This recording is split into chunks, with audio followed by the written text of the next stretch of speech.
Hi everybody, this is Mr. Powell here with my first video blog for the 2010-11 school year. The topic I'd like to address today is geography for junior high. Geography, is, I think a lot of people understand, a very important part of learning history. And that's why there's a geography component to history at our house.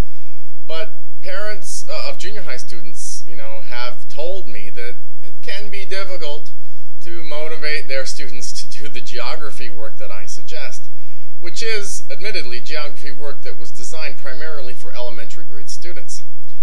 Well, the question is, why then is the geography material for elementary students included in the junior high curriculum?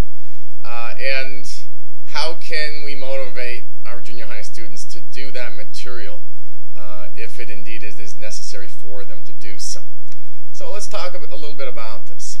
Now, as far as the maps go themselves, evidently, if we look at an example right here of the mid-Atlantic states, the geography exercise, as far as the maps are concerned, is really straightforward. It's a matter of border work, shading, entering in various features, including the state name. And this is an American example. So we're doing the states with the states, the state postal abbreviations, the capitals.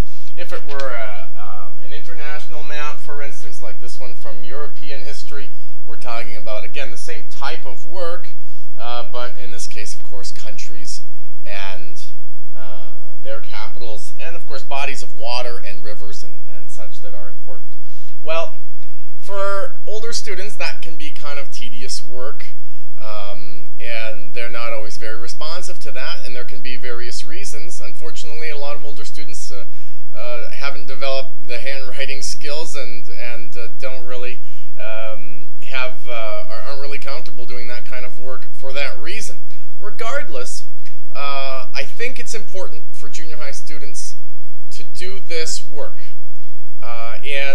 The reason I say that is because, based on my experience, junior high students in the History at Our House program, incoming students tend to have, unfortunately, a lack of geographical knowledge.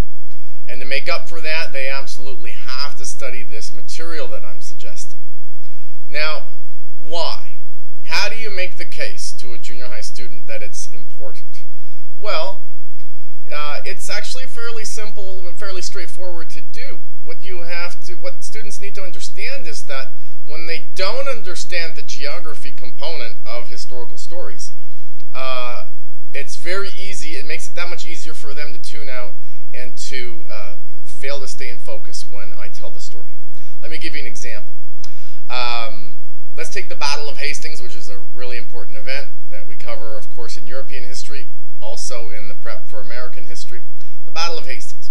Well, like any historical event, it happens at a particular time, 1066 in this case, but it also happens in a particular location. And so grasping that is important. For instance, we study the geography of Great Britain and Ireland. And knowing that Hastings is somewhere here is very important, of course, but knowing that it's in the south is really key, because as we talk about in the story, there are three main historical characters involved in the contest for the throne of England. And one of them is coming from the north, and then we have the Battle of Stamford Bridge in the north. And then the winner of that victory has to come to the south and fight the Duke of Normandy, who was making his way across the English Channel to England. So there's an example of how, in describing this particular story, we have to refer to Norway, we have to refer to Stamford Bridge, we have to refer to the English Channel, we have to refer to Hastings, we have to refer to Normandy. Now, if you're listening to this story, especially in an audio program, and you don't know what those things refer to, then you're going to have trouble following it. And the more that these things pile up, of course, the more this information piles up, the worse your experience is going to be. To take an example from American history, which we're going to cover this year, let's say a very famous geographical episode, we could put it that way, George Washington crossing the Delaware. Well, where's the Delaware? So that's why we cover, that's why we do American geography. Here's our map of the Mid-Atlantic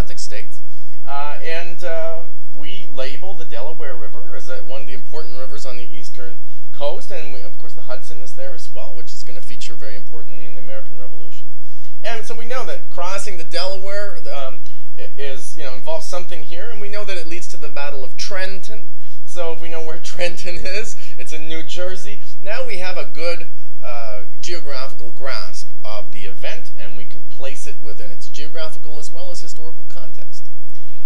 So there is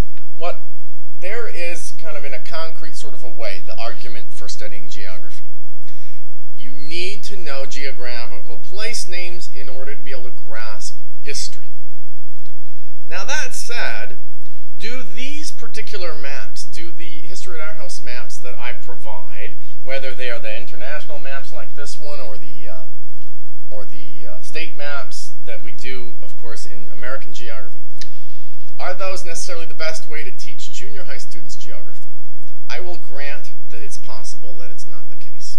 For students who are very neat, who are very, who take pride in their handwriting and so on, and who might enjoy a little bit of, quote, busy work to do the coloring, then it could be great. It could be great. But for others, not so much.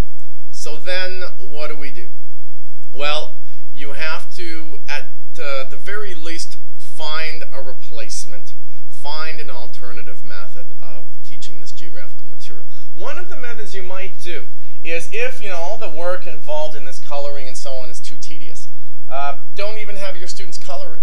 Just have them label it. Have them take the base map and just label the state names, the postal abbreviations, and the capitals or country names and capitals as it may be, and the bodies of water and so on.